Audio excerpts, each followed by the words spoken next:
We stand here today as Kenyans who are deeply concerned about the trajectory that our country is taking.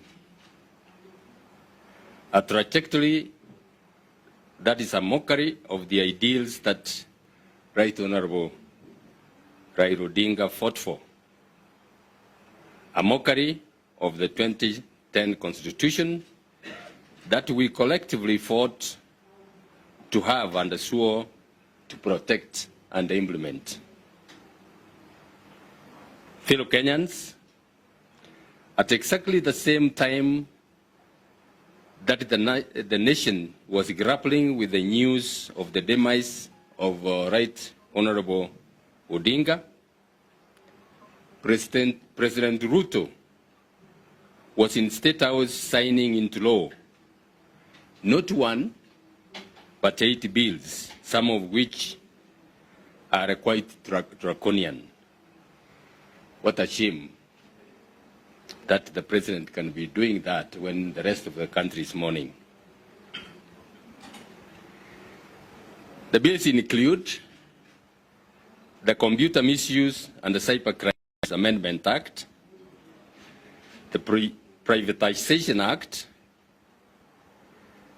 the Land Amendment Act, the National Land Commission Amendment Act, the Wildlife Conservation and Management Amendment Act, the National Police Service Amendment Act,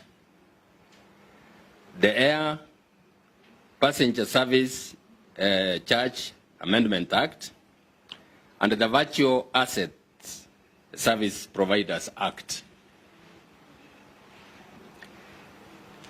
We have carefully reviewed these bills approved by the National Assembly and signed into law by beloved Kenyans are these. When will the Kenyan state decide to work for its people? How dare the executive and the National Assembly boldly betray the nation and our sovereign will? Today, we will focus on 2 of these acts and amendments and sovereignty. Sovereign assets and its freedoms. First, the amendments to the Computer Misuse and Cybercrimes Act, in essence, seek to control and crush political dissent and protests in the guise of expanding protections from cybercriminals. It is not lost to us that in June 2024, when Kenyan youth rose up against the finance bill, President Ruto labeled them criminals and terrorists.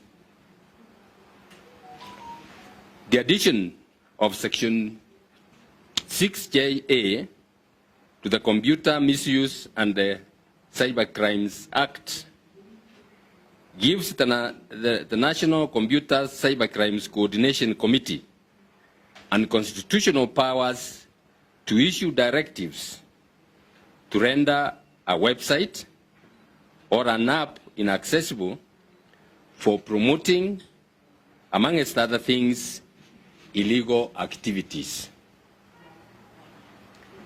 Simply put, this unconstitutional committee can order the closure of any website, blog, mobile app, Facebook, X, TikTok, YouTube, or Instagram accounts for allegedly promoting illegal activities.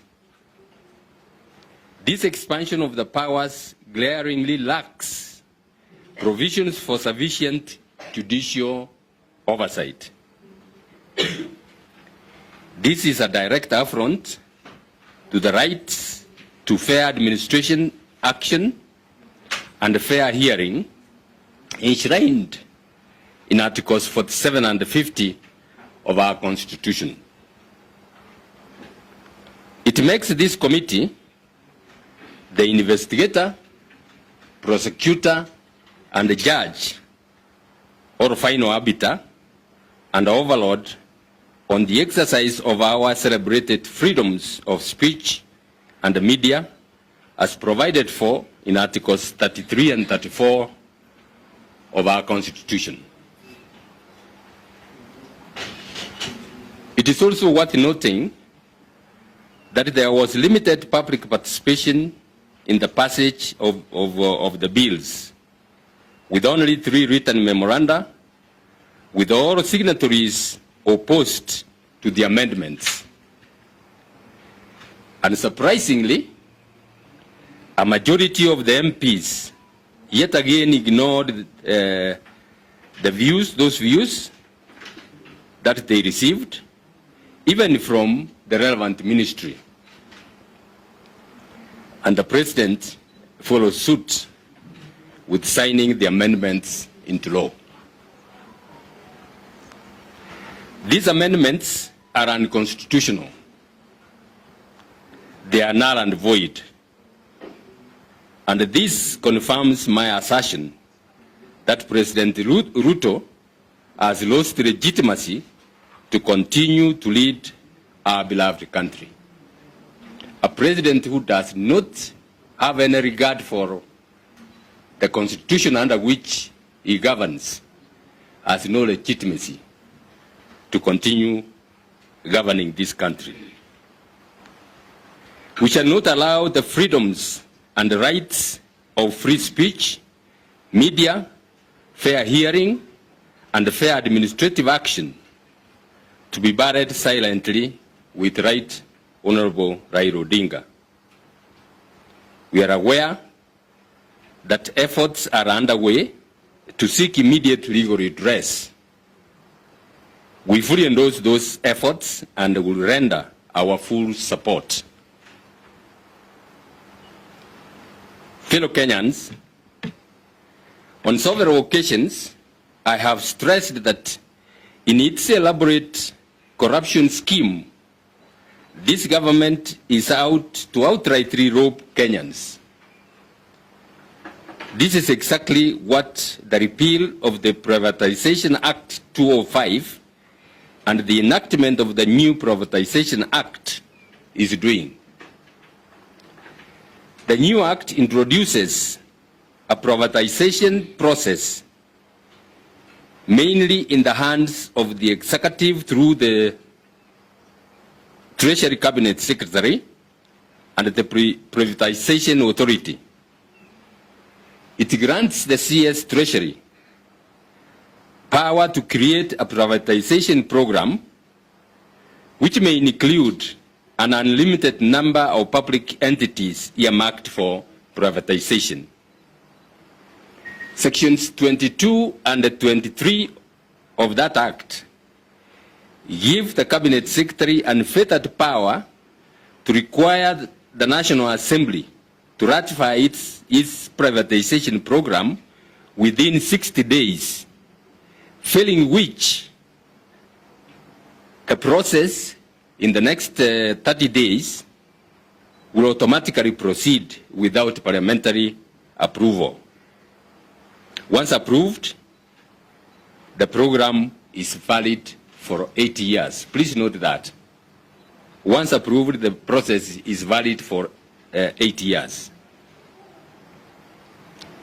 The most outrageous part of this process is that the ratification request is only to be accompanied by brief descriptions of the entities undergoing privatization, brief reasons for privatization, and expected benefits, including expected revenue. Crucially, and this is important, information on the valuation of those public entities is not mandatory to be included in the ratification request by the CS. This is meant to entirely circumvent the necessary elaborate parliamentary oversight and neuter public participation. That's not all. The Act has no provisions built in to ensure parliamentary oversight regarding implementation of a ratified privatization program conducted by the executive. In fact, the Act even exempts publication of the names of the buyers if the privatization is by an initial public offering, IPO. Simply put, if they sell to themselves or their proxies, the Kenyan people will not get to know. Simply put, if they sell even strategic assets to foreigners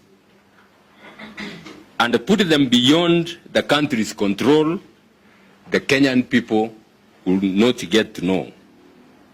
You speak of moving Kenya from third world to first world, yet you destroy its very foundations of sovereignty.